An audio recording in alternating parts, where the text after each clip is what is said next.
what's up? So yes, ayan, may ano tayo, may papaya tayo. Binigyan tayo ng papaya ng may-ari dito sa bahay. And then, ito, pakita ko sa inyo.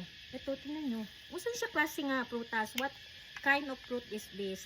Last time, I think that was last month, I've been seeing this a lot sa market. And after that, so I was curious. And it's bit, ano pa siya, expensive that time. It's 90 per kilo. So yesterday, pumunta kami sa market, Wednesday market, and yesterday it was only 40 baht per kilo. So ito yung itsura niya. So parang mangga siya, na curious ako ano kayang lasa nito, ug unsa ni siya nga prutas. So comment down below. So I'm going to slice some. So comment down below kung unsa ni siya, and we will try also and we will try later, and then kung ansa iyang lasa, okay? Nahulog pa. Hapit na mahulog atong iPhone na cellphone. Nahulog jud siya, as in. Okay. Maghiwa ta. Murag mangga jud siya. I think this is little mango.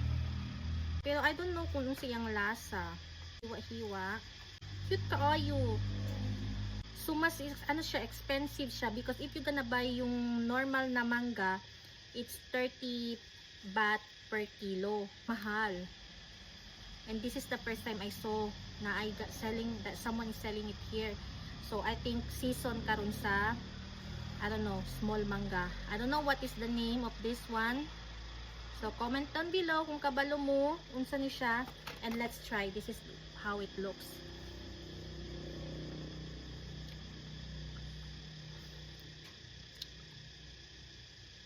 Parang upload pa siya. Tamis siya nga upload. Nasa liso.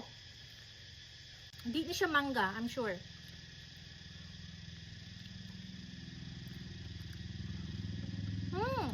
Sarap. Liso. Sumurog mangga. Hindi siya tamis. Okay. I am the one, but the child is not my son. Got to